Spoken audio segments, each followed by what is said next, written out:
After my rebirth, I secretly gave away Song Jiqing's job all because, in my past life, Song Jiqing made me give my job to his widowed sister-in-law. He took his widowed sister-in-law and niece to the city for work and school. Left without a job, I had to stay in the countryside to raise my daughter with no man in the house. My daughter was targeted by local thugs and forced to drop out of school. I went to the city to seek help from Song Jiqing, but he said he was too busy. He then turned around and celebrated with his widowed sister-in-law, whose daughter had just been admitted to a top university. Meanwhile, I had just received the news that my daughter had jumped into the river, and I died on the spot from the shock. With my elder brother gone, my sister-in-law and niece have no one to rely on. I must support them, just like in my past life. Song Jiqing was trying to persuade me to give up my job for his widowed sister-in-law. At that time, we had just passed the exams to become permanent employees at the steel mill. I said, I'm willing to sign, it's just that the scar on my arm is itching again. Could you fetch the ointment for me? I got this scar from staying up late studying. I was so exhausted I dozed off and got burned by the oil lamp. To get into the steel mill, I worked just as hard as Song Jiqing did. All Song Jiqing had to do was focus on his studies. A flicker of guilt passed through Song Jiqing's eyes. Seizing the moment he stood up, I quickly filled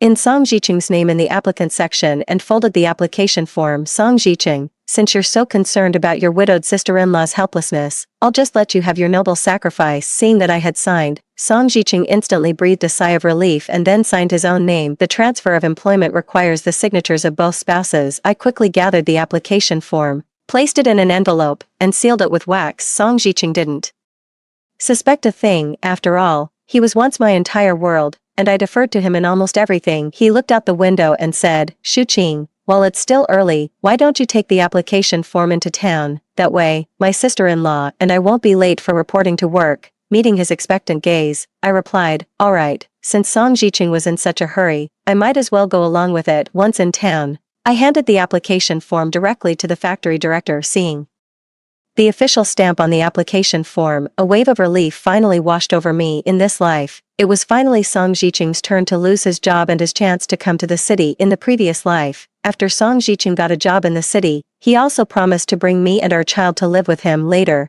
he claimed the factory wasn't doing well and his pay was low, so he told me to grow more crops at home and sell them to make ends meet. The village was not very safe, and my daughter was constantly harassed by local thugs, leaving her no time to study. I wanted Song Jiqing to transfer our daughter to a school in the city, but he said Lin Feng's daughter had exams coming up. He needed to tutor her and had no time to look after our daughter, so he asked us to wait a little longer. We waited and waited. In the end, our daughter succumbed to depression and took her own life, while I fell gravely ill from overwork. For the rest of our lives, my daughter and I will live well in the city. I had just gotten home when I heard Lin Feng's voice. Jiqing, isn't this too much to ask of your sister-in-law? After all, the steel mill job is easy, and she gets to stay in the city. Oh, it's all your elder brother's fault for leaving so soon. Otherwise, we wouldn't be burdening you two like this. Song Jiqing's eyes were full of compassion. Don't worry, sister-in-law, Shu Qing is used to hard labor in the countryside. She's not like you. You and your daughter never had to suffer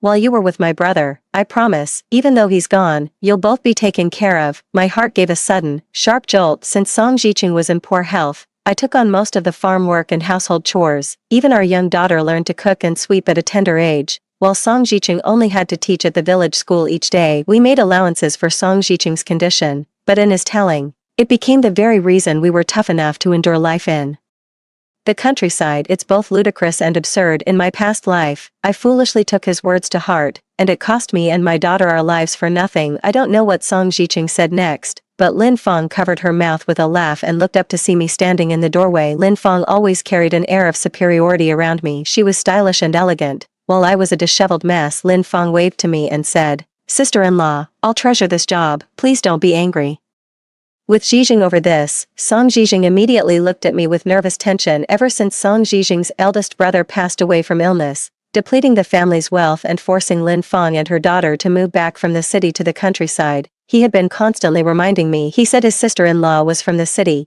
not as sharp-tongued as the village women, and told me to mind my words. I smiled and said, it's no trouble at all. It's the least we can do. With your husband gone, we wouldn't dream of letting you and the family suffer. What a joke. It wasn't me who had to give up my job. Anyone can spout nice words too, perhaps because I didn't show the anger and misery she had anticipated. Lin Feng's smile froze on her face. Song Jiqing looked at me with approval. Shu Qing, It seems you've learned some of your sister-in-law's graciousness these days. You really should follow her example. Song Jicheng was handsome and spoke with refined courtesy in the past. A compliment from him would make me blush with shyness. Now, it just sounds grating and repulsive. Suddenly, the sound of a child's crying and fussing came from inside the room. We rushed over and found our 7-year-old daughter crying, holding a crushed pencil case. Lin Feng's daughter, Qianqian, stood to the side, her face full of defiance. Although Qianqian was the same age as my daughter, she was a head taller. I quickly asked my daughter what had happened. My daughter pointed at Qianqian and said, "She wanted my pencil case. When I wouldn't give it to her, she stomped on it, getting more upset as she spoke." My daughter cried again, "Mom, this is my only pencil case." Qianqian stood with her hands on her hips. "My mom said you're staying in the village for school anyway, so you don't need such a nice stationery case." Lin Feng looked somewhat embarrassed and quickly tried to smooth things over. "Kids don't know any better. I'll scold her later." Song Jicheng frowned, looking at his daughter, his voice stern.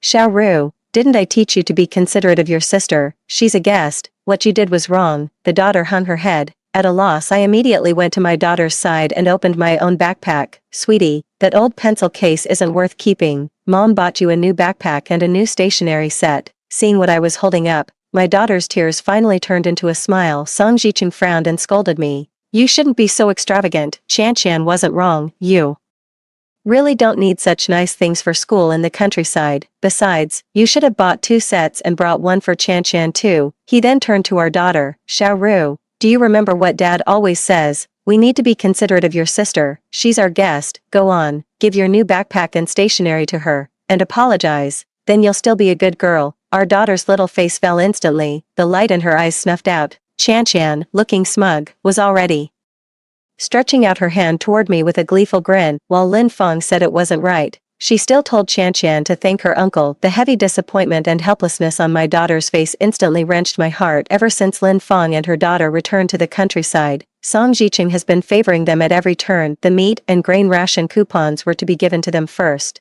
leaving my daughter and me with nothing but wild vegetables and sweet potatoes. On the rare occasions we had meat, it was always the greasy fat that Lin Feng found unappetizing. I would take it home, render the fat, and use it for cooking. Song Jicheng always had an excuse. He would say, "They're from the city, mother and daughter. They're not used to our simple, rustic fare. We country folk can just make do." All this time, I've been swallowing my anger and keeping quiet, with me as her terrible role model. My daughter grew timid and weak, unable to stand up for herself. This taught her to bottle everything up inside, a habit that ultimately led her down a path of no return. The memory of my daughter's tragic past life sent a surge of rage through me. I grabbed a bowl from the table and hurled it with all my might at Song Jicheng's face and body. "Step aside, my ass. Step aside, step aside, step aside. If you care so damn much about your sister-in-law and niece, why don't you just hand your own life over to your elder brother?" Caught completely off guard, Song Jicheng didn't even think to dodge. I was always soft-spoken before, let alone resorting to violence. Smashing the bowl wasn't enough. I went ahead and flipped the entire table over. The commotion was so loud it drew the neighbors out to see what was happening. I pinched my own thigh, and the tears started flowing instantly. "Aunties, I don't want to live anymore. My husband has no place for our family in his heart." Song Jicheng had a swollen temple, making him appear to be the vulnerable party, but I was even more pitiful than him. Through tears, I recounted how Song Jicheng kept sending all the good things from our home to his elder brother's wife. 3. He even gave the Lin Feng mother-daughter pair the family's last 1,000-some yuan in savings. He said, "Sister-in-law is from the city, she'd be too embarrassed to ask. We should take the initiative to help them." So, he proactively handed all the money over to her. The very next day, Lin Feng and her daughter were dressed in brand new clothes.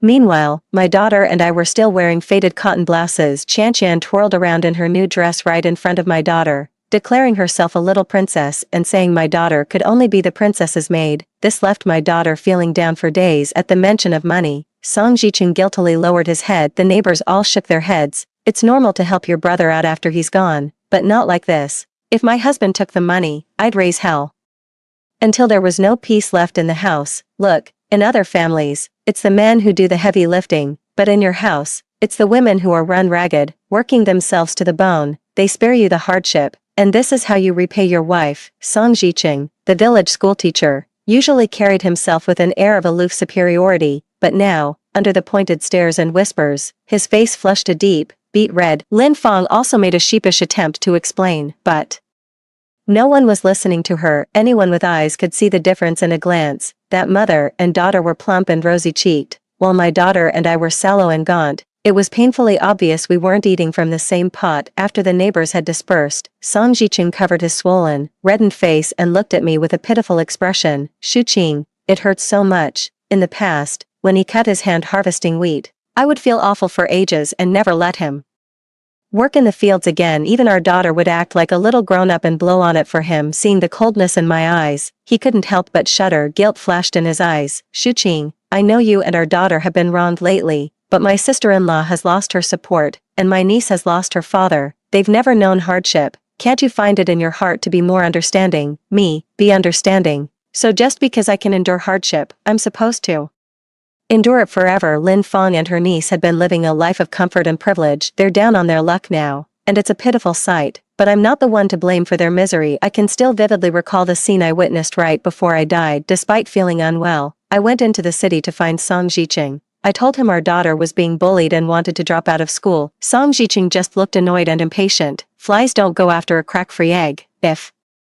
she can't manage her own affairs, who's she to blame? You should head back now. I have important matters to attend to. The next moment, through the restaurant's glass window, I saw Song Jiqing and Lin Feng making the rounds with Qian, toasting at each table. Everyone was offering their congratulations. Director Song, the apple certainly doesn't fall far from the tree. Your daughter got into a top university. She has a brilliant future ahead of her. Song Jiqing and Lin Feng exchanged a glance, their eyes brimming with unmistakable pride. Just then, someone from the village found me. Auntie Lu, hurry home, your daughter jumped into the river. They pulled her out, but she's gone. In an instant, my vision went dark, and all sound around me vanished. Ahead lay a scene of clinking glasses and the rustle of fine silks. While I was swallowed whole by the immense darkness at my back, I took a deep breath, finally pulling myself out of the painful memories of my past life, for I held my daughter close, then said sternly to Qian, you broke your sister's thing. You need to apologize. Qian lifted her chin defiantly. I won't apologize. I didn't do anything wrong. Xiaoru suddenly reached out, snatched Qian's hair bow, and quickly stomped on it under her foot. She spread her little hands and said, Mom, we're even now. I don't need her apology anymore. This was the first time Xiaoru had learned to fight back, and I felt a touch of relief. If reason doesn't work, other methods can be used. Qian flew into a rage, stamping her feet in frustration. Lin Feng held Qian close, her expression a mix of stubborn defiance and deep sorrow. Qian, and I should have gone with her father back then. We shouldn't have become a burden to you, causing you two to argue over us. Qian also cried and wailed for her father, saying she was a fatherless child who got picked on. Mother and daughter looked as if they had suffered a grave injustice, one hanging her head and wiping away tears, the other wailing uncontrollably. Song Jiqing's eyes instantly welled up. He turned and glared at me with ferocity. Lu Shuqing, when will you stop? Qian is just a child, and you had to make such a scene. I'm about to leave for the city, and you're still acting like a country shrew. How are we supposed to get along from now on? I looked at him coldly. Then let's get a divorce. Song Jiqing's breath hitched, staring at me in disbelief. After all, I used to care for him so much. Whenever we had a conflict, I was always the one to smooth things over. He let out a cold laugh. Fine, don't you dare regret this. The daughter watched Song Jiqing walk away, carrying Qian in his arms, her expression forlorn. She didn't yet understand what divorce meant. She only knew her father had abandoned her time and again, leaving her feeling wronged each time I kissed her and said, if someone makes you angry and sad, then we don't need them anymore. My daughter seemed to understand, yet not quite. She may have to weather some storms, but I'll be her shelter through it all. The main hall door remained undisturbed all night. It wasn't until morning that Song Jiqing returned from next door. He kept his head down, his manner somewhat awkward. Qian was frightened and kept calling for her dad, so I stayed with her all night. My daughter and I were sitting at the table, having breakfast. In the past, all the eggs were reserved for Song Jiqing. I used to think he was the pillar of the family, and only if he was well could the rest of us be well. Now, my daughter and I each get an egg. It tastes so good. I stuffed the egg into my mouth without saying a word. My indifference seemed to have angered Song Jiqing. His face darkened with irritation.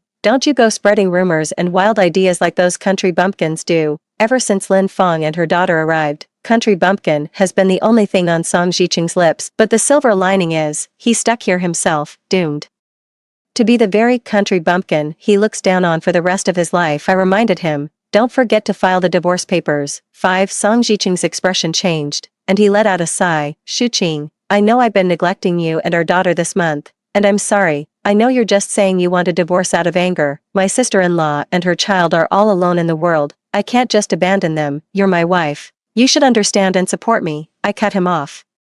Aren't you planning to move to the city? If we get divorced, you can marry Lin Feng. That way, you can add Qianqian to your household registration, and she'll be eligible to attend the steel mill school for employees' children. Song Jiqing hesitated, a troubled look on his face. This doesn't seem right. Lin Feng, who had been hiding outside the door, rushed in, her eyes pleading. Jiqing, for Qianqian's sake, just let your sister-in-law bear the slight. Once Qianqian is enrolled, the two of you can get remarried. Following Lin Feng's meaningful glance, Qianqian also clung to Song Jiqing's leg. Uncle, I want to go to the best primary school in the city. I promised my dad I would study hard. It was his dying wish. The hesitation vanished from Song Jiqing's face in an instant, as if he had made a momentous decision. He looked at me again with a guilty expression. Shuqing, once everything is settled, we can remarry. I sneered inwardly. If Song Jiqing had bothered to ask around, he would have known the steel mill's affiliated school didn't require such complicated procedures when it came to matters concerning Lin Feng and her daughter. He was always far too hasty, with Lin Feng pushing things along. Song Jiqing and I smoothly obtained our divorce papers, with our daughter placed in my custody, perhaps thinking it was a sham divorce. Song Jiqing raised no objections. I packed up my daughter's clothes,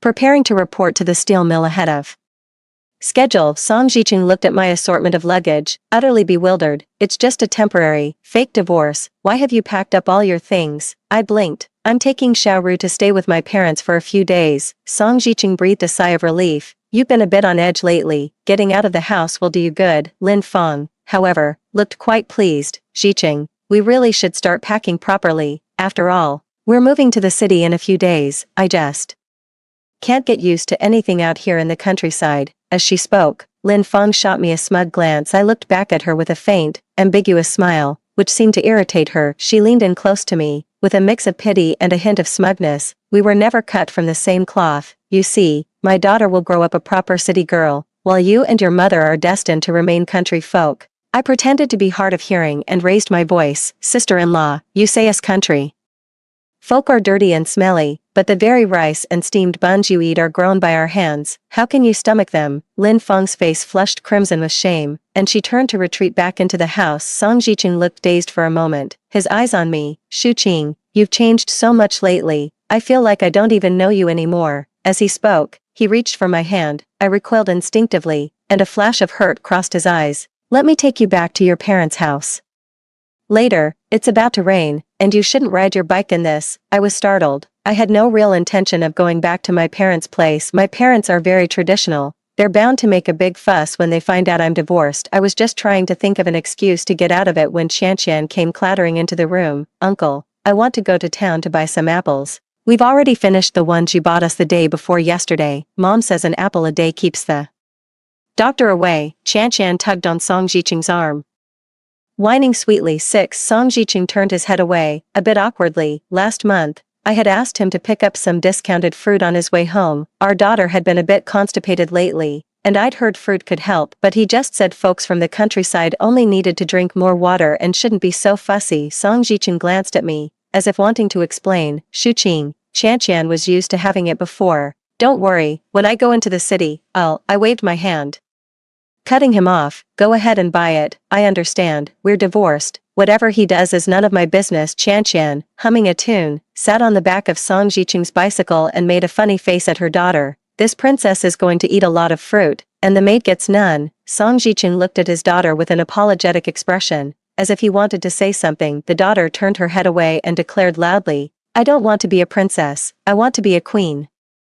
Besides, my mom will buy me lots of fruit. I don't need any from other people. Song Jiqing's expression faltered for a moment. The daughter who used to call him daddy all the time had now relegated him to the status of other people. A pained look flashed across his face as he murmured, she's still young, she'll understand when she's older. He looked at me as if seeking my approval. I turned and went back inside. Ignoring him, I took my daughter to the city she had been dreaming of. Reporting for work early made the factory director very pleased. A group of staff happened to be away for training, leaving us quite short-handed. With me as a point of comparison, his impression of Lin Feng suffered somewhat. Both Song Jiqing and I were originally hired for accounting positions, being quite detail-oriented and having a good head for numbers. I managed to sort out a batch of messy accounts within just a few days on the job. The factory manager was full of praise for me and even advanced me a month's salary. I also managed to get a single dorm room and bought my daughter several beautiful outfits. She used to watch enviously as Chan wore a different set of clothes every day, and now she can too. From now on, she will have all that and more. I will let her grow up in happiness and ensure she never walks the path of her past life again. A few days later, I ran into Song Jiqing near the steel mill. He and Lin Feng were holding Chan hands on either side, chatting and laughing, looking every bit like a happy family of three. When he saw me, Song Jiqing quickly let go of her hand. He forced a smile and said, "We're here to report for duty at the steel mill today, and we thought we'd pick up a few things while we're here." Lin Feng gave me a once-over, a flash of resentment in her eyes. I was wearing a Dacron shirt with black bell-bottoms, which was no less impressive than the Cheongsam dress Lin Feng had on. Putting on a show of concern, she said, "So you've come to the city to buy clothes, sister-in-law. You should still be frugal back in the countryside. You know, relying on Gigi to work alone in the city puts quite a bit of pressure on him." It was only then that Song Gigi noticed my outfit. He shook his head. "Shuqing, I know you and the child will have a harder time in the countryside. It's only natural you'd want to buy yourself some nice clothes. Let's not dwell on who was right or wrong about what happened. The point is, you need to come back to the countryside soon. It's not right for the house to be empty." What a joke. Song Jiqing thinks I need his permission just to dress a little better. I remained silent. 7. Song Jiqing, thinking I agreed with him, visibly relaxed. "Once I get my job situation settled, I'll come back to visit. You get the house cleaned up so Chan can come to the countryside to play during summer vacation. Oh, and sister-in-law likes tomatoes and cucumbers, so plant more this year. I'll swing by to pick some up when I have time." Song Jiqing was about to say something else, but Lin Feng stopped him. "It's almost 8 o'clock. We need to report to the factory." Lin Feng spoke, then put on a show of being troubled as she looked at me. "Sister-in-law, both Gigi and I have jobs to get to. We don't have loads of free time like you do, so we can't stay and chat." Song Gigi also urged me, "You should head home. This isn't the right place for you." I just smiled, walked ahead of them, and stepped right through the gates of the steel mill. The elderly security guard greeted me politely. "Good morning, Accountant Liu." Song Jiqing quickly straightened his appearance, lowered his head, and chimed in, "Good morning, Accountant Liu." There was no response for a long while. Song Jiqing looked around in confusion, then he saw my face, wearing a faint, ambiguous smile. I raised my hand slightly. "Morning, good morning, everyone." Lin Feng was the first to react, pointing at me in disbelief. You're Accountant Liu." Song Jiqing was equally shocked. "How can that be? No, that's impossible. How could you be, Accountant Liu?" I waved my hand dismissively and produced my work ID. "No time for chit-chat. I have to get to work." The atmosphere fell silent for a moment. Song Jiqing's expression shifted through a series of changes before he grabbed my arm and asked urgently, "Shuqing,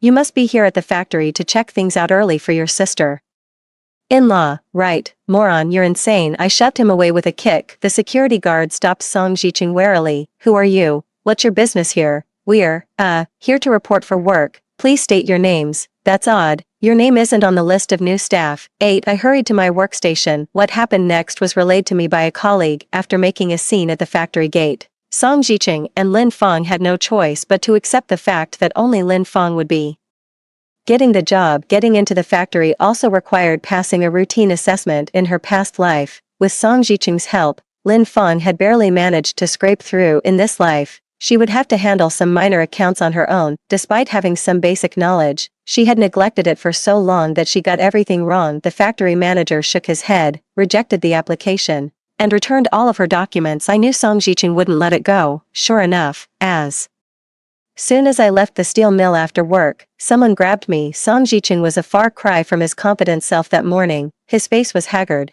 and his voice was tinged with anger. "Shuqing, did you really submit a job transfer application for my position?" I put on an innocent face. "You were the one who said you felt sorry for your sister-in-law and that we should give in to them. Are you having second thoughts now?" Song Jiqing ran a hand through his hair in frustration. "That's not what I meant." "Then what did you mean?" "That the job I worked so hard to get should just be handed over. If you think your sister-in-law has it tough, you make it up to her." "What does that have to do with me?" But I only wanted you to stay in the countryside and live a life of ease. If it's such a good life, why don't you enjoy it yourselves? Don't you like it? Song Jiqing lowered his head in defeat. It seemed he understood the situation was settled, and there was no turning back. He paused thoughtfully, as if an idea had struck him. Shu Qing, if you don't want to transfer the job, that's fine, but Qian is our eldest brother's only child, we can't hold her back. Her mother is so worried she can't even eat. Let Qian register under your household and attend the Steel Mills Elementary School. I'll take Sharu back to the countryside with me. I'm her biological father. I would never treat her poorly. My eyes widened in disbelief as I stared at Song Jiqing. Where did he get the nerve, with just a few words? He was trying to ruin my daughter's future. I was trembling with rage. Just then, Xiaoru emerged from around the corner. She would wait for me in the dorm while I was at work, and sometimes she'd even run out to meet me. Song Jiqing spotted Xiaoru, and his eyes instantly lit up. My good girl, you're willing to come back to the countryside with me, right? Sister Qian has lost her father and is so pitiful. Would it be alright for her to stay in the city with your mother? Xiaoru tilted her head. I don't have a father either. I'm a pitiful child too, who's ever shown me any sympathy. I gave Xiaoru a secret thumbs up. Song Jiqing was taken aback, then glared at me in a furious huff. What kind of nonsense are you teaching the child? I'm still alive and well. She's not wrong, you know. Some people are alive, but they're already dead inside. 9. I gave a cold laugh. We're already divorced. You're always saying Qian doesn't have a father, so why don't you hurry up and be her father? Wouldn't it be great if we just let you have your way? Song Jiqing's face paled. I had no other choice. Shu Qing, you know that. I thought you'd understand. Oh, really? Then why don't you go tell the people at the Civil Affairs Bureau why you got a divorce? Would you even have the nerve? Colleagues trickled out in small groups. By now, everyone had heard about Song Jiqing's big scene at the steel plant that morning, worried the situation would only get twisted and worse. I had already told my colleagues about the history between us. Well, if it isn't the brother-in-law who's got a thing for his sister-in-law, there's no such thing as favoritism without a reason. A man who lets his own wife and children suffer the consequences is either a fool or a scoundrel. Unable to bear the strange looks, Song Jiqing fled in a panic. Xiaoru threw herself into my arms and sobbed. I won't have a dad anymore. Will I? My heart ached, yet I was also comforted. She was showing the vulnerability appropriate for her age, no longer needing to pretend to be strong. That's right, but you still have your mom, and you still have yourself. We're all going to be okay. I spoke to her softly, trying to calm her down. My life settled back into a peaceful routine, and Xiaoru got her wish to attend the Steel Mills Elementary School for employees' children. Song Jiqing, meanwhile, took Lin Feng back to the village. Rumors spread through the village that his improper relationship with Lin Feng was what led to our divorce. His reputation was in tatters, and even the village school refused to take him back. Song Jiqing began learning to work the fields. Having never farmed before, he made a complete fool of himself. The crops he tended withered in the fields, and the fruits and melons he planted never even bloomed. Worst of all, after a long, exhausting day, he would find himself barred from entering the house to rest by Lin Feng. Lin Feng covered her nose. You reek, go get cleaned up first. Yet, Lin Feng hadn't even boiled a pot of hot water for him. Song Jiqing had no choice but to go bathe in the river. Just like the other working men, Song Jiqing, with his fair and delicate skin, became the target of teasing from a few burly, suntanned men. His face flushed crimson with rage, and he kept muttering, "How vulgar." After taking cold showers for several days in a row, he fell ill with a fever again. In his delirium, he thought of me and murmured, "Shu Qing, I feel terrible." In the past, whenever he felt under the weather, I would stay by his side, preparing porridge and giving him his medicine. Xiaoru would also place a damp towel on his forehead, softly comforting him. Dad will get better. Don't be afraid. Now he lay alone in the pitch-dark room, with no one to answer him anymore. With great difficulty, he managed to struggle out of bed. Just then, Lin Feng returned, laden with bags of all sizes. "Jiqing, I was going to buy you some medicine, but Qian wanted new clothes." Sigh, it's already hard enough on her, having to go to school out in the village, Lin Feng said, her eyes glistening with tears as she looked at Song Jiqing. After all, she was hoping Song Jiqing would put in a good word for her with me. If Qian could really stay in the city, then she might have a chance to stay, too. Isn't her life in the countryside better than mine? Anyway, Song Jiqing clearly cares more about her and her daughter. Instead of offering his usual words of comfort, Kosongji left the room in a huff, shutting the door behind him. When he saw me standing at the courtyard gate with Xiaoru, his eyes lit up with joy. He instinctively smoothed his hair and walked toward us. 10. Shu Qing, Xiaoru, what brings you back? Xiao Ru and I took a step back. I said calmly, when we get back, we'll have the village party secretary issue a certificate. Xiao Ru will be transferring her household registration with me. Song Jiqing seemed unsteady on his feet. Staggering backward a step, he sniffled helplessly. Xiao Ru, do you miss your dad? You've grown taller and prettier lately. Xiao Ru replied politely, her tone courteous yet distant. Thanks for the compliment. Song Jiqing's eyes were filled with desolation. Just then, Qian rushed out from the side, pointing at Xiao Ru. She said arrogantly, give me that bow in her hair right now,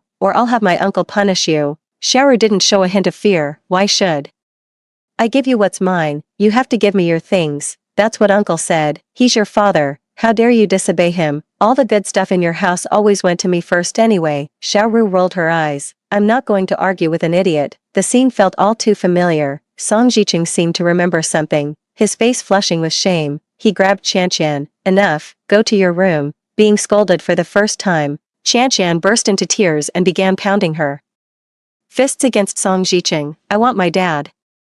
I'm a poor child without a father. I'm so pitiful. Hearing the commotion, Lin Feng rushed out. She shot me a resentful glare before pulling out a handkerchief to dab at her tears. Qian's father left us far too soon, abandoning us, a widow and her child. We really should have gone with him. As she wept, Lin Feng kept darting glances at Song Jiqing. If your elder brother were still here, my daughter and I would never have been reduced to this state. Song Jiqing covered his ears, his face a mask of utter disgust. Lin Feng was taken aback, her sobs halting abruptly. Lin Feng was furious. Song Jiqing, you promised we could go back to the way things were. How can you go back on your word? Song Jiqing let out a derisive snort. My eldest brother is dead. If you want that life, go find him 6 feet under. I was taken aback. This was the first time Song Jiqing had ever treated the mother and daughter with such cold, hard indifference. The woman's wailing grew even more piercing. Qian picked up a fire poker from the ground and swung it at Song Jiqing. You yelled at my mom. You're a bad person, a big meanie. Song Jiqing stood there, dazed and unmoving, his gaze heavy and fixed on Xiao Ru and me. 11 I felt nothing but irritation and quickly led Xiao Ru away from that troublesome place. Walking along the familiar country path, I was reminded of how we used to be. Song Jiqing and I were one of the rare couples who married for love. Song Jiqing was well educated, handsome, and came from a small, uncomplicated family. After marriage, we were deeply devoted to each other, always understanding and supportive, and were blessed with a beloved daughter. I thought we would continue to live out our days in quiet, steady companionship, supporting each other through life, but everything changed after his eldest brother passed away. I was reminded again of the tragedy of my daughter and me in our past life. Perhaps he didn't change. Maybe he was always this kind of person. I saw Song Jiqing again on Xiao Ru's birthday. It had been 6 months. His cheeks were gaunt, his skin was sun-darkened, and he was unshaven, looking utterly worn down and aged. Clutching a small plastic bag, he instinctively withdrew his hand and grew visibly awkward upon seeing the elegant cake in our hands. Xiao Ru, happy birthday from your dad. I asked my daughter to go upstairs and do her homework first. As a father, I can't deny him the right to see his daughter, but we need to agree on a specific schedule to avoid catching each other off guard. He pleaded. Shuqing, only now do I realize how terribly wrong I was. Can we ever go back to how things were? I can find another job in the city, or you could bring Xiaoru to visit when you have time. I promise I'll stop looking after Lin Feng and her daughter. They're not my responsibility. I shook my head, cutting off his rambling. Xiqing, search your heart and ask yourself this: were you really accommodating them entirely out of a sense of duty to your older brother? Lin Feng was the belle of the entire region, capable of being gentle, attentive, and considerate when things were going well. Song Jiqing's elder brother only caught Lin Feng's eye after his business started to take off. Song Jiqing's face instantly turned deathly pale. I said in a low, mournful voice, if you and Lin Feng both got the chance to move to the city, you'd devote yourself to them, living together like a family, while leaving me and Xiaoru completely behind. Song Jiqing shook his head frantically. No, I wouldn't. Scenes from my past life flashed before my eyes. I sighed. So, you hope that if your daughter ever has a husband like you, she would still turn around and forgive him? I want to show her through my actions that she doesn't need to accommodate anyone, nor does she need to forgive anyone who hurts her. Someone who hurts you once is likely to do it a second or third time. She should always have the courage and the means to change an unsatisfactory life and pull herself out of the mire. Song Jiqing was stunned for a moment, then finally buried his face in his hands and wept. I think he probably understood what I meant. In the end, Lin Feng couldn't adjust to life in the countryside. She took Qian and remarried, this time to an older businessman. She even secretly sold off all the family's valuables. I heard they lived well for a few years, but after that, businessman went bankrupt. The mother and daughter vanished without a trace. Song Jiqing went to work in the south, sending a few hundred yuan back home every month. I accepted every payment. After all, it was the child support he owed Xiao Ru. It was his debt to her. He also wrote letters, just asking how we were. I never replied to a single one, so he stopped writing and just sent the money. Xiao Ru is still a sensitive soul by nature, and I understand that's just who she is. It's not something I can change, but I will always tell her I love her. No matter what happens, her mom will be there to support and help her. Sensitive children always need the most direct and tangible expressions of love. I'm working hard and studying diligently now, striving to be her strongest support. Also, I want to set a good example for her. To climb out of the mire, courage alone isn't enough. You need the capability to back it all up. I bear a great deal of responsibility for the tragedy that befell my daughter.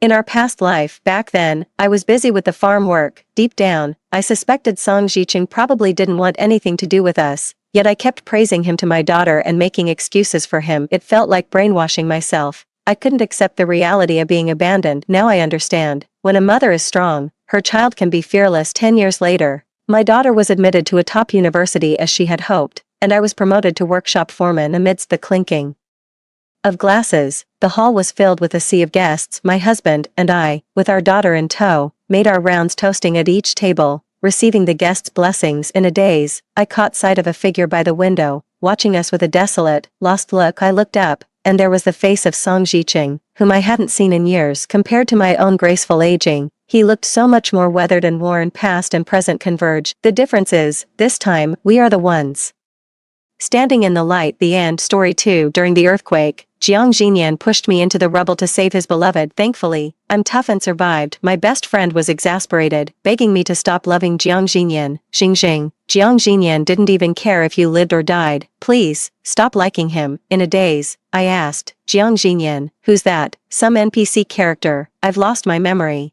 But I remember everyone, that is, except for Jiang Xinyan. I woke up in the hospital room, dazed and confused, to find Li Xiao glaring at me furiously.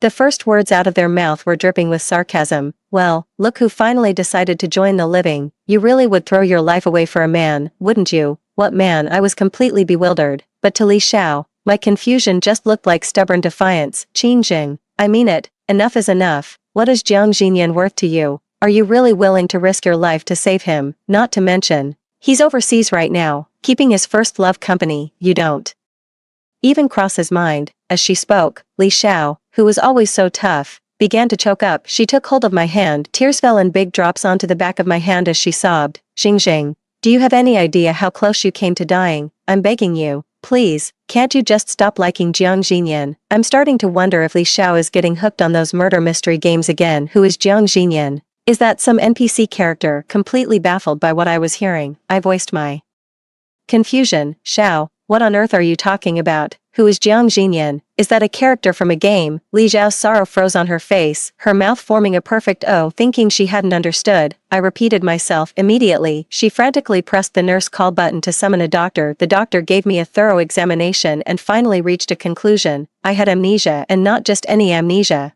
Selective amnesia. The doctor said this is a case of the brain automatically suppressing memories that are harmful to the body. You might never remember, or it could come back to you any time now. Li Xiao proceeded to drag me aside and give Jiang Xinyan a real piece of her mind. Jiang Xinyan is my boyfriend, then why did I forget him? For some reason, just hearing that name makes me feel uneasy. But then again, if someone can be forgotten that easily, they probably weren't that important to begin with. For the next while, I listened as Li Xiao recounted, in detail, all the pathetic, simpering things I used to do for Jiang Xinyan, especially this recent hospital stay. It happened when Jiang Ziyuan and I were on a business trip out of town and got caught in an earthquake. Honestly, I'm not sure what exactly happened. Jiang Xinyan claims he was the one who rescued you, but isn't that just the bare minimum? The very next day you were in the hospital. He couldn't wait to fly overseas with his childhood sweetheart. Ugh, what a scumbag. I could tell from her tone that Li Xiao genuinely disliked this guy. As the saying goes, if your best friend can't stand him, he's probably no good. Well, if you don't like him, then I don't like him either. No sooner had the words been spoken than the hospital room door swung open. It was a tall man, not bad looking at all. His features were sharp, his brows and eyes clear and handsome. yet his gaze held a deep weariness the moment he saw me.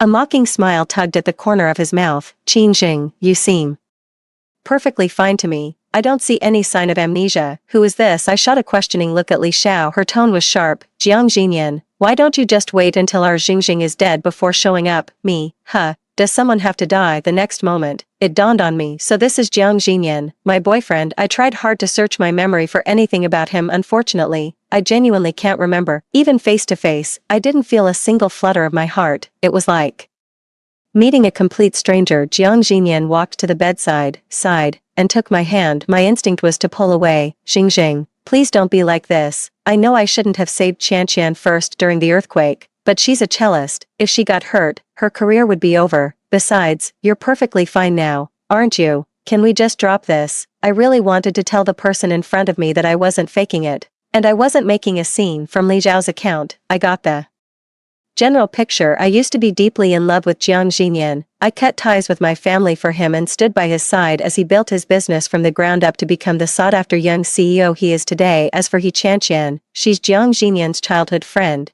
practically like a sister to him. This time, when Jiang Jinyan and I went on a business trip out of town, He Qianqian insisted on tagging along in secret. She ended up getting lost all by herself and wandering into the countryside. Jiang Jinyan was probably taking me to find her when we just happened to run into the earthquake. On the second day I was in the hospital unconscious. Jiang Jinyan's childhood sweetheart had a concert abroad, and he eagerly tagged along with her. It's only now that he's finally found the time to come see me, and he even thinks I'm just pretending to have amnesia to spite him because I'm angry. Whatever good impression I had from our first meeting vanished completely in that moment. Mr.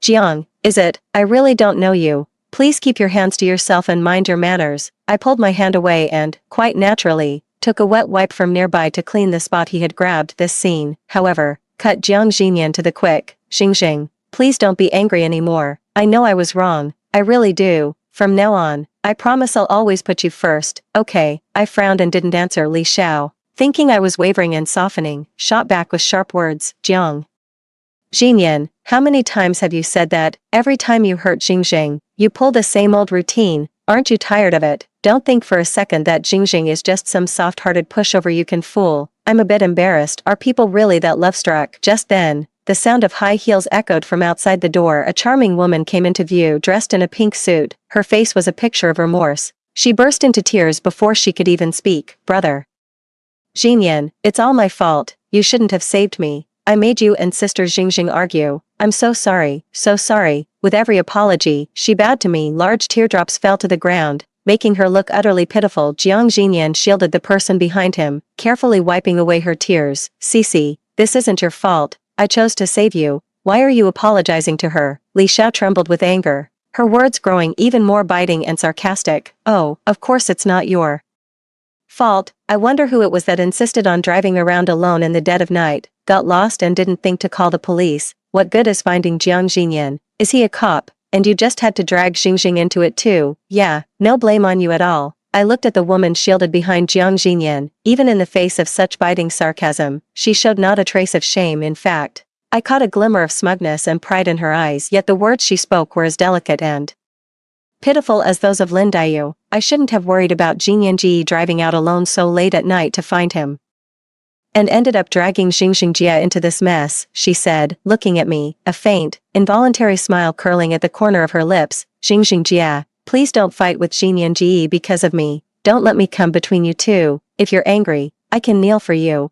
I'll kneel until you forgive me. As she spoke, her knees bent as if to kneel, but Jiang Jinyan caught her arm. He Qianqian was dead set on kneeling to me, and there was no stopping her. Helpless, Jiang Jinyan turned his head and spoke in a commanding tone. Qingjing, don't go too far. Qianqian has already apologized to you. Hurry up and forgive her. Li Xiao was so angry she stamped her foot. She was always straightforward and couldn't play these manipulative games, yet she was worried about me. I calmly got out of bed and walked over to her. Jiang Jinyan was just about to break into a smug smile, thinking I was going to back down. Little did he know, I raised my hand and slapped He Qianqian across the face.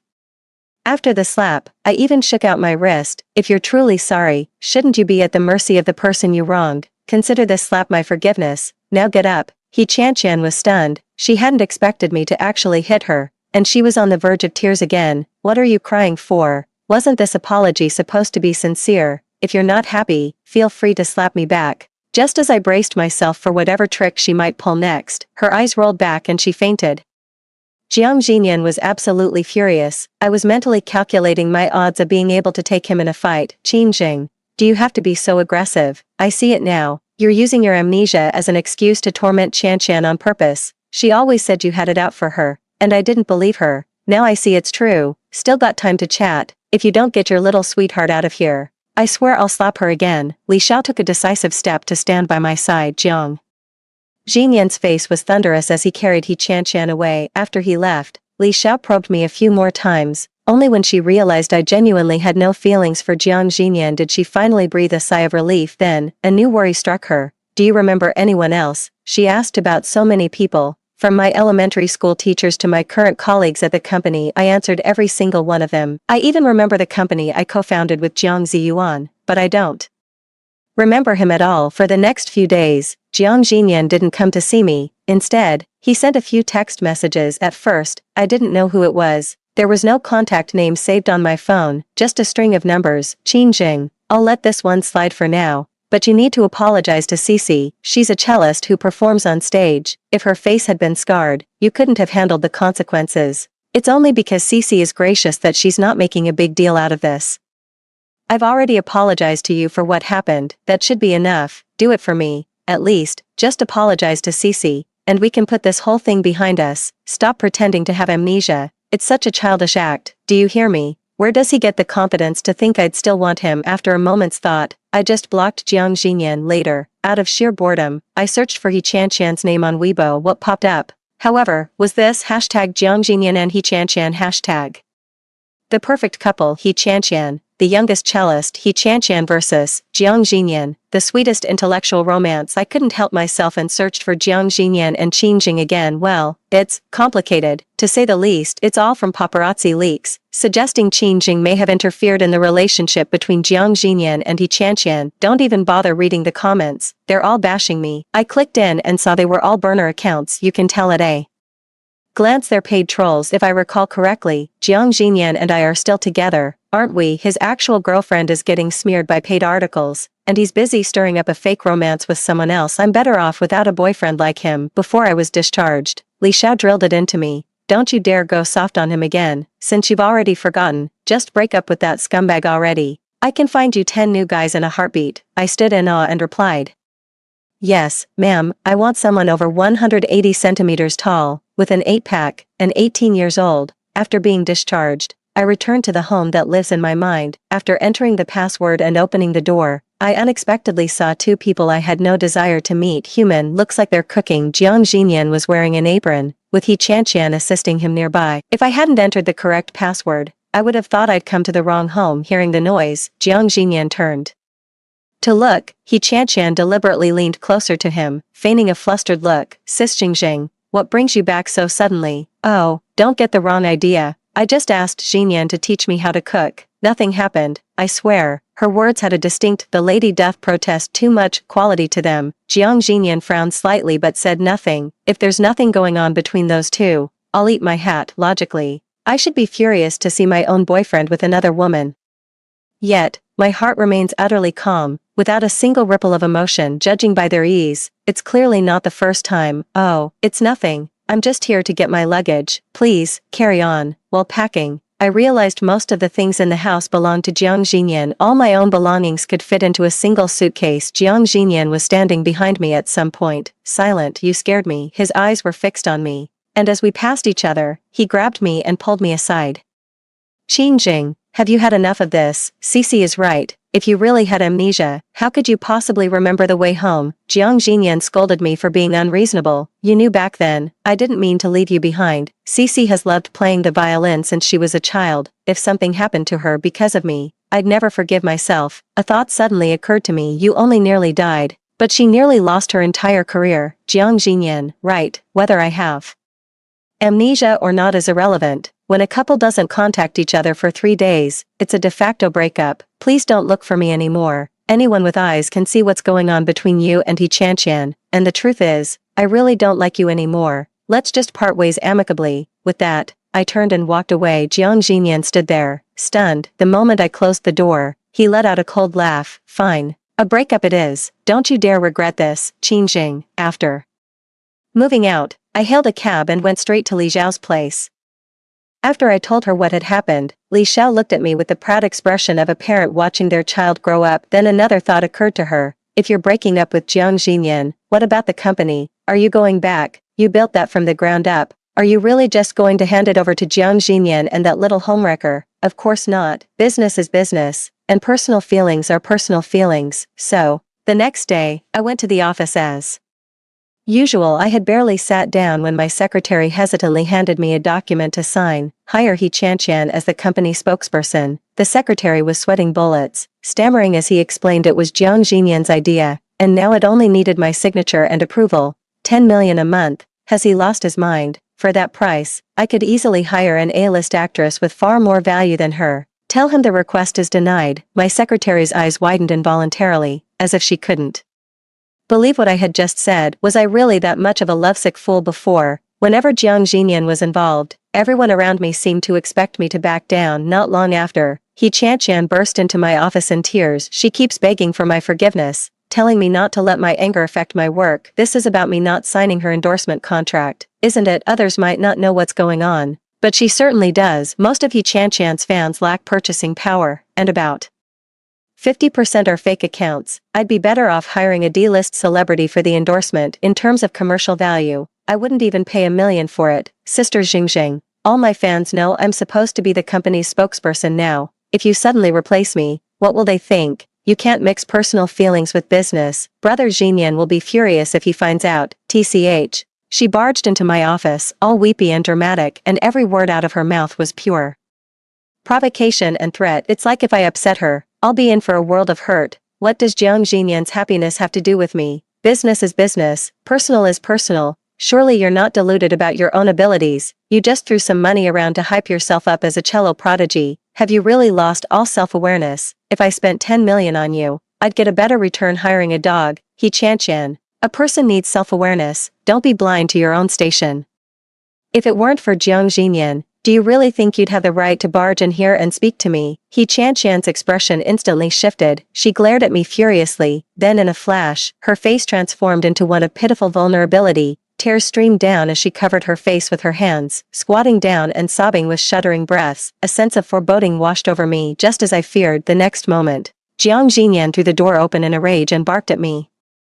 Qin Jing, what are you doing? First, you pretend to have amnesia, then you threaten me with a breakup, and now you're blocking Chanqian's endorsement deal and even hurling insults at her. How have you become so vicious? Me, vicious? Is Jiang Xinyan getting a bit too full of himself? Jiang Xinyan, if you're out of your mind, go get it checked. You know perfectly well how He Chanqian got her fans. It's all bought and paid for. Even the tickets to her overseas concerts were given away for free. And still no one showed up. Didn't you pay people to fill the seats? What you do with her in private is none of my business. But don't you dare gamble the company's future just to keep some woman happy. Jiang Xinyan was shocked at how I found out. Are you kidding me? It was charged to my card. You think I wouldn't know? He Chanqian knelt humbly on the floor, begging us not to argue over her, saying she didn't want the endorsement anymore. He Chanqian, get this straight, it's not about whether you want it or not. Even if you did, I wouldn't approve it. Someone with no commercial value doesn't deserve this endorsement fee. Jiang Xinyan was truly furious, even going so far as to say, Qin Jing, don't forget, this company is mine. It's not your personal dictatorship yet. He Chanqian shot me a smug, challenging smile, her lips silently forming the words, you'll never win against me. Fine, I quit. Then I slammed my employee badge down on the desk. Jiang Xinyan was scared again. He knew the company could survive without him, but it couldn't survive without me. Xingxing, that's not what I meant. I cut him off impatiently. Mr. Jiang, I'd prefer you address me as President Qin. Ours is strictly a professional relationship. Faced with the threat of my resignation, Jiang Xinyan ultimately backed down. Cece, Xingxing has a point. I didn't think the endorsement through clearly. You should head back for now. Jiang Xinyan was filled with remorse. Cece shot me a resentful glare before making a hasty, disheveled exit. Aren't you leaving, President Jiang? I had all but shown him the door, yet Jiang Xinyan didn't budge. His pupils contracted sharply when he spotted the Rubik's Cube I'd tossed in the trash. The voice seemed to be forced through clenched teeth, laced with disbelief. Qin Jing, you actually threw the Rubik's Cube away. Following his lead, I looked over. What's the big deal? I never liked that thing, it's gone, so what, Jiang Xinyan's head snapped up as he stared at me. You really don't remember. I shrugged helplessly. Mr. Jiang, what am I supposed to remember? Even though I hadn't said a word, Jiang Xinyan panicked. He walked over and rummaged through the trash bin, which contained not just a Rubik's Cube, but all sorts of little trinkets, cheap and tacky. I have no idea who left them in my office. The moment I saw them, I threw them all in the trash. It's just that, why are Jiang Xinyan's eyes welling up with a hint of disbelief? Xing, don't you remember? These were all gifts from me. I'm genuinely getting a bit tired. Why is this so impossible to get through to you? I've already said I don't remember. I don't remember. I don't like them. I don't like them, Mr. Jiang. For the last time, I really don't like you, and I genuinely don't remember any of this stuff or you. Well, after that argument, everyone knows I've lost my memory. I remember everyone, except for Jiang Xinyan. Even my friends are placing bets on whether I'll regret it when my memories come back. A man like that, good riddance. What's there to regret? After that, Jiang Xinyan and He Chanqian became even more brazenly public. They were frequently spotted in elevators, arm in arm and acting intimately. Their gossip dominated the trending searches for days on end, with everyone talking about them. I just never expected that He Chanqian's fans would start attacking me simply because I turned down the endorsement deal. At first, it was just them leaving comments on the company's official website.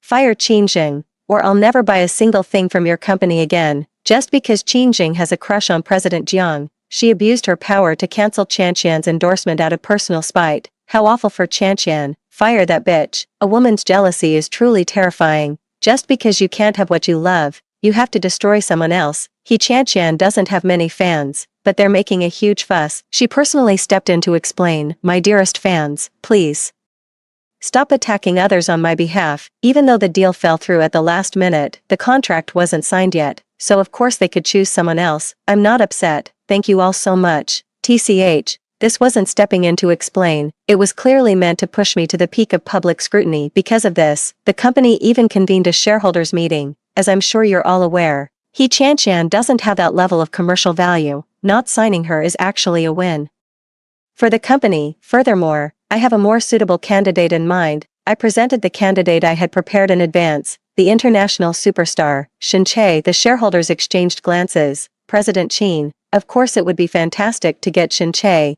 but given his current status, how could he possibly sign with our company? You're being far too unrealistic. I didn't say a word, but personally called Shen Che. With his verbal agreement, all objections vanished, and the matter was settled quickly. Shen Che is returning to the country next month. Announcing his endorsement then will undoubtedly generate massive traffic. Jiang Xinyan remained silent throughout, only stopping me after the meeting. I thought he was going to speak up for He Chanqian again, but instead, he asked me how I knew Shen Che. Mr. Jiang, why are you meddling in my affairs instead of looking after your precious Cici? Jiang Xinyan doesn't know that Shen Che and I grew up together, and I have a much bigger game to play. Xing, the way you're treating me now, when you get your memory back, don't you dare regret it. My steps faltered for a moment as I turned, then I quickly walked away from Jiang Xinyan. Jiang Xinyan doesn't know, but the truth is, I remembered everything a long time ago. The amnesia was real, but the moment I got home, everything came flooding back. On the day of the earthquake, Jiang Xinyan didn't fail to save me. It was him. To save He Chanqian, he instinctively pushed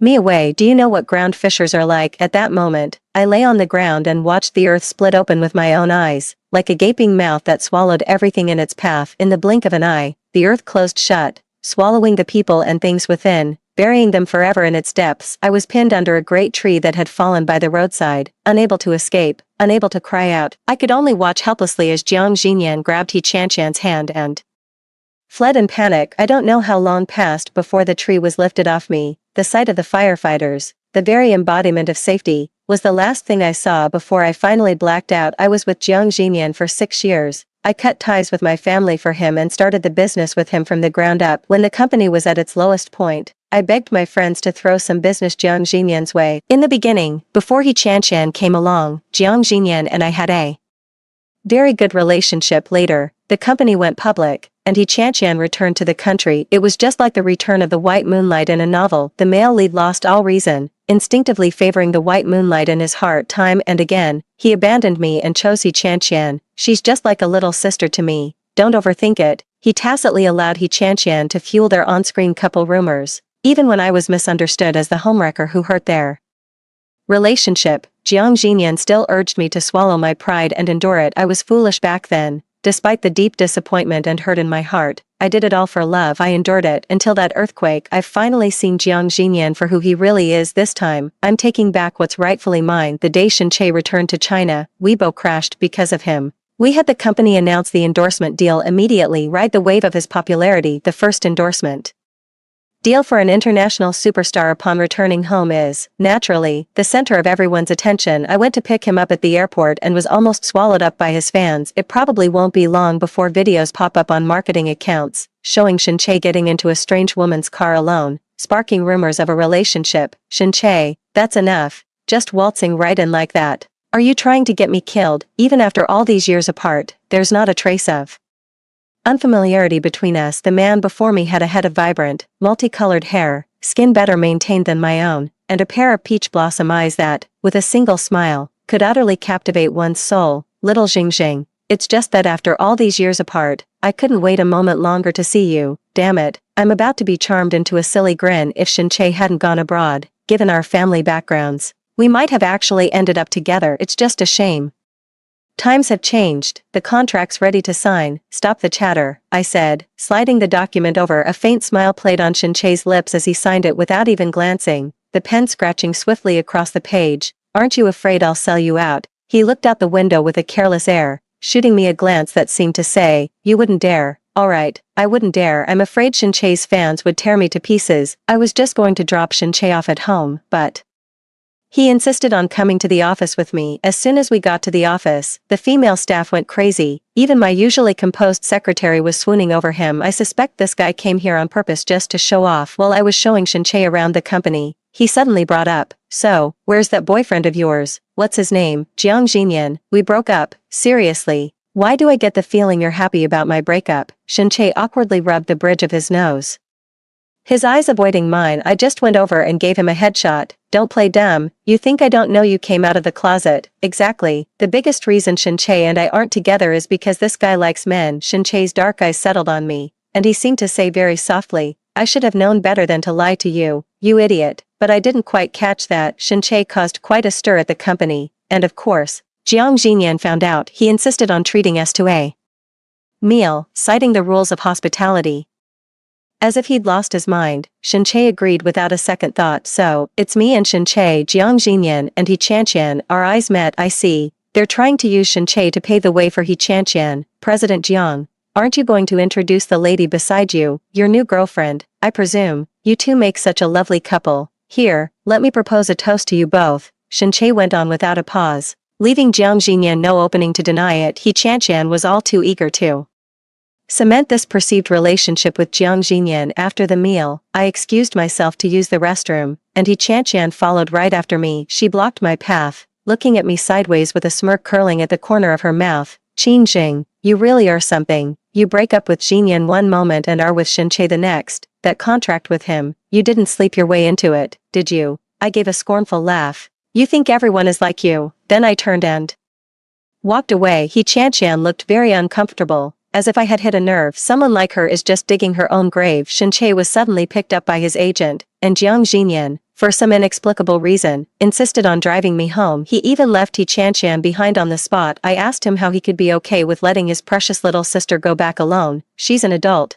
I can't look after her forever, can I? That sounds awfully familiar. I think I might have said that. Well, thank you very much, Mr. Jiang Jinyan, and I got into the car, leaving He Chanqian behind on the spot. The silence stretched on, and I could tell Jiang Jinyan had something on his mind. Since he didn't speak, I pretended not to notice. It was only when I was about to get out of the car that Jiang Jinyan finally couldn't hold back. He said, Xing, I've missed you so much these past days. I've also been reflecting on how I was too lenient with Cece. It's okay if you don't remember me.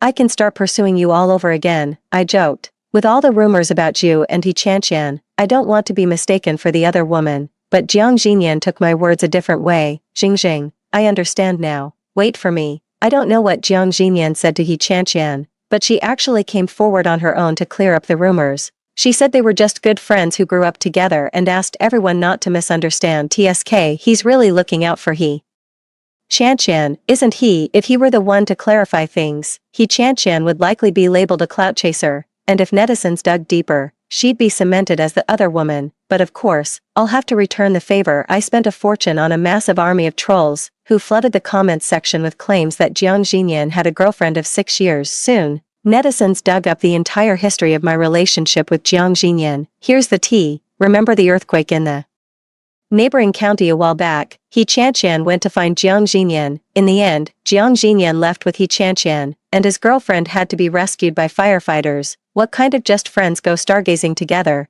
That was clearly premeditated. Oh my god, Jiang Xinyan's girlfriend is Qin Jing. She supported him through starting his business, and in the end, she was even slandered. He Chanqian was so furious she called me directly. What followed was a barrage of accusations.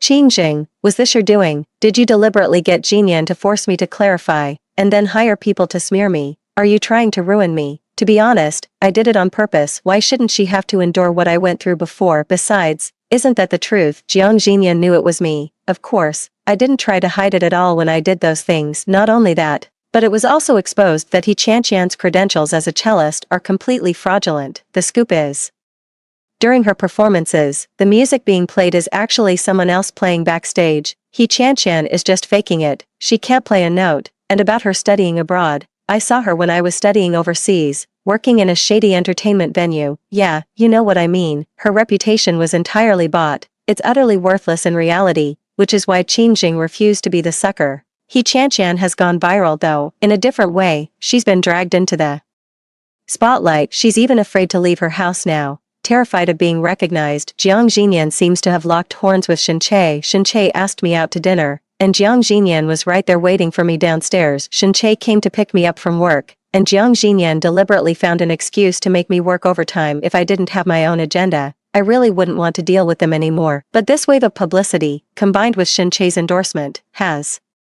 completely skyrocketed our company's reputation. I've truly solidified my position within the company. Father, does this prove I'm capable of taking over the company now? You've handled the public opinion well, but it didn't meet my expectations. Keep working at it. Yes, on the surface, I cut ties with my family for Jiang Xinyan. In reality, it was also a test from my father. A daughter of the Qin family can be love-struck, but she cannot be without capability. Before signing the contract with Shenche, I had already acquired a number of the company's scattered shares. Combined with what I already held, it still only amounted to 20%. Jiang Xinyan holds the ultimate authority in the company. He owns 30% of the shares. There's still a gap before we can take him down. However, Jiang Xinyan soon gave me the opportunity because he proposed to me. After I repeatedly accepted Jiang Xinyan's advances, he felt he had a chance. Xingjing, I'm offering you 10% of the company's shares as a marriage proposal. Will you marry me? A shower of rose petals filled the air. Jiang Xinyan knelt before me, holding a bouquet of my favorite roses. His expression was devout and full of deep affection. I smiled and accepted the flowers, which made Jiang Xinyan's face light up with joy. The next moment, the flower was slammed violently to the ground, its petals scattered everywhere just like Jiang Xinyan's heart. Xingjing, you. He looked up, his expression wounded. Can't handle it already, Jiang Xinyan. What if I told you I've remembered everything, including how you abandoned me during the earthquake? Do you really think I could ever forgive you? Jiang Xinyan collapsed to the ground, his face etched with sorrow. He opened his mouth weakly and murmured, Xingjing, I'm so sorry. To be honest, I had genuinely considered accepting Jiang Xinyan's proposal that way. I could easily get what I wanted now, but Shenche had a point. What you earn through your own ability is what you can hold on to securely and with peace of mind. Even if I accept this 10%, it's only 30, it's just a 50-50 split with Jiang Xinyan at best. He pinched Jiang Xinyan's chin, his tone razor sharp. Jiang Xinyan, have I ever done anything to wrong you? No. While we were together, did I ever mess around behind your back? No. When you were at your lowest, did I ever abandon you? No. And you, do you have any romantic feelings for He Chanqian? Jiang Xinyan had no answer, his expression bleak and defeated in the end. He laughed with a heart-wrenching, gut-wrenching intensity. Ha ha ha, I deserve this, I deserve all of this. He got to his feet and asked me, Xingjing, is there really no chance left for us? I said firmly, no. Jiang Xinyan didn't come to the company for a long time during this period. I worked hard to cultivate my own team within the company and even bought out shares from other shareholders at a high price. On top of that, I secured Shenche's endorsement for the company, which gave me enough clout to rival Jiang Xinyan's authority. Jiang Xinyan seemed to know everything, yet he never interfered. He simply let me take the reins of the company. as if that could make up for things a little. Unfortunately for him, he was wrong. My ambition doesn't stop here. I want the entire company. I've replaced everyone in the company, from top to bottom. When Jiang Jinyan arrived, he found that everyone except his secretary had been changed. But why does he have a black eye and a swollen face? Well, Xing, are you happy now? I laughed. Jiang Jinyan, you don't actually think you're bestowing these things upon me, do you? I produced the shareholder transfer agreement. Now, I hold 35% of the company's shares. Everyone here is loyal to me. Did you really think all of this was your doing? He stared at me in disbelief, as if he had never truly known me. Xing, anything you want, just say the word, and I'll give it to you. Don't tell me you actually think you're some grand romantic hero. Where were you earlier? You're mistaken. What I want, I'll fight for myself. That goes for love, and for my career. Shinche suddenly showed up, standing behind me and handing me a roasted sweet potato. It was terribly ill-timed, but it was warm, soft, and very sweet. Jiang Jinyan posed one final question. How did you meet Shinche? Is it really like Chanqian said, that you two? The usually carefree Shinche adopted a serious expression. Jiang Jinyan, did you not know? Qingjing is the sole heir of the Qin family. Do you really think you achieved all you have entirely on your own? I removed Jiang Jinyan from his position. I wanted to buy out his shares, but Jiang Jinyan refused. I can leave the company, as long as I can still have some connection with you. Please, Xing, don't be so cruel. After I took full control of the company, I implemented a major transformation according to my plan. The market is extremely volatile right now. If we stick to our original development plan, we'll go bankrupt sooner or later. But I'm not willing to just hand Jiang Jinyan a profit on a silver platter. I deliberately leaked information that the company was performing poorly under my management, suffering heavy losses, and that Shinche was even planning to unilaterally terminate his contract. In just 1 week, the company's stock price plummeted, and a lot of troublemakers started showing up. Just as I thought, Jiang Jinyan couldn't sit still for long. Xing, is your offer still on the table? To buy my shares at market price? I couldn't have been more eager. Oh, you weren't interested before. Now that the company's on a downturn, you're in a hurry to bail out. Jiang Jinyan looked troubled. Cici is sick. I need money urgently. That's a pretty good excuse. Naturally, I proceeded with the acquisition from Jiang Jinyan as agreed, just at the current market price. Of course, all things considered, I actually saved a few million. To my surprise, Chanqian really was sick, and it was serious, advanced stage liver cancer. A fortune was spent on her, like pouring money into a bottomless pit. Jiang Jinyan had also become haggard, running to the hospital every day. I went to see her at the hospital once. Even while undergoing chemotherapy and having lost all her hair, she couldn't suppress her true nature. See, Qingjing. In the end, Jiang Jinyan is still mine. Chanqian, I hope one day you'll understand that a woman is not a man's accessory, merely a spice in life. I have wealth, good health, and all the time in the world to meet someone better, and you, with nothing but a broken body and a man who doesn't love you, only stays out of guilt. I don't envy you in the slightest. After I had taken complete control of the company, I announced its merger with the Qin Group. The crowd was in an uproar, and my true identity was fully exposed. Netizens joked that I started a company just to date someone. I did terminate the endorsement deal with Shinche, because I invited him to become the company's brand ambassador instead. I'll keep your sexual orientation a secret, and you'll do something for me. What was it that Shinche said again? He said, Qingjing, I don't believe you can't see how I feel about you. The reason I went abroad 7 years ago was because you said you didn't like a nobody of a star.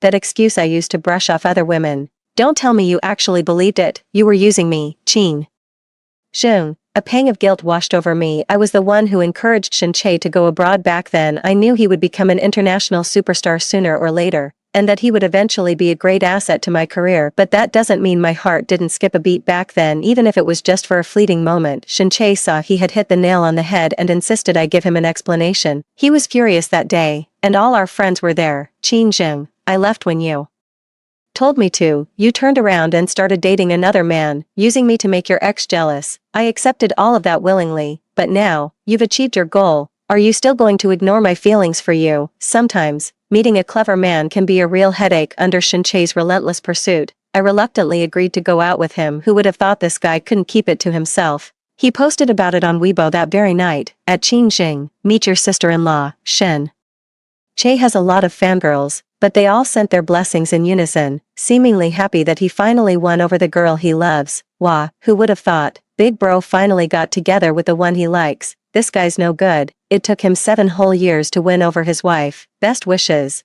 I just found out that Shin-chae had been hinting to his fans about this for a long time, even when he was abroad. In every public interview, he would mention that there was a girl he really liked.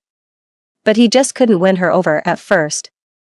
The fans found it hard to accept, but after Shin-chae's 7-year-long pursuit, they all felt sorry for their idol. Some fans even joked, "Just tell us who she is, bro, we'll go kidnap her for you." I couldn't help but think back to our high school days, when Shin-chae stood on stage, radiant, yet his gaze always found its way to me. Ever since Shin-chae and I got together, whenever I work late, he posts these pitiful questions on Weibo. "Your sister-in-law is working late again, am I not handsome? Enough, sis-in-law isn't coming home again tonight, I'm just another cog in her career play machine." Shin-chae has become a total simp, while I've gained a whole crew of career stans. At first, the comments under my Weibo posts were all telling me to work less overtime, and then it became, "Even my sister-in-law is working this late." I got up and cranked out a 100-page PPT overnight. For a time, I became the benchmark everyone looked to. On the day Shin-chae and I got married, Jiang Jinyan showed up too. He didn't come in, just stood at the doorway during the ceremony. As the officiant was presiding, I could have sworn I saw Jiang Jinyan silently mouth the words, "I do, too." Shin-chae witnessed this scene, furious. He had Jiang Jinyan thrown out. He even threatened me, "If you keep thinking about that man, I'll hang myself." I'm not joking, Shin-chae would actually do it. After a solid week of business trips, I came home to find Shin-chae parading around with a white silk sash he'd dug up from who knows where, deliberately waving it in front of me. Sigh, if my wife is never home, what's the point of living? The following year, I gave birth to a set of twins, a boy and a girl, with both a son and a daughter now in the world. Shin-chae was so overcome with emotion outside the delivery room that he kept fainting, only to wake up and pass out again. To be honest, I didn't even cry myself later. He simply left the industry and devoted himself entirely to raising his child at home. The last time I saw Jiang Jinyan was in the news. He took his own life, holding He Cece's ashes in a final act of devotion. Some say he truly loved He Chantian, but Shin-chae said, he just couldn't accept his fall from grace, and on the brink of despair, he still wanted to salvage his reputation. What does that have to do with me? All is calm, all is well. From Shin-chae's perspective, October 25, 2017. This is my first year since debut, and I already have 10 million fans. My manager has been suggesting I go abroad for further training, but I'm not willing to. Today, Qingjing said she likes international superstars and hinted that I should go abroad for further study. She said she loves to see me shining brightly on a bigger stage. Well, I guess I'll go then. December 1st, 2017. I hate Qingjing. She lied to me. She even said she'd contact me after going abroad, but she hasn't called once. January 1st, 2018. Qingjing is a liar. She talked me into going abroad, and then she started dating someone else. I never want to like her again. May 5th, 2018. I still really like Qingjing. Am I a hopeless case? December 29th, 2019. Way to go, Qingjing. You didn't even send me a New Year's text. Is your boyfriend the jealous type? If I were her boyfriend, I'd be much more easygoing. August 19th, 2023. Qingjing finally remembered to call me. She wants me to come back to the country. She must miss me, right? I'm not going back. Let her sweat it out. Forget it. Let's just head back. August 30th, 2023. Can you believe it? Qingjing actually wants me to be the spokesperson for her and that man's company. I'm so mad, but I heard they broke up. I can totally swoop in now. September 23rd, 2023. Is Qingjing out of her mind? Does she think I came out of the closet? October 7th, 2023. I had no idea Qingjing had sacrificed so much for this man. My heart aches for you. I gave Jiang Jinyan a secret beating. If my agent hadn't stopped me, I swear I would have broken one of his legs. December 31st, 2023. I finally won Qingjing over. It doesn't matter if she used me before, it just proves I'm important. Otherwise, why wouldn't she have used someone else? Shin-chae likes Qingjing. He likes her so much.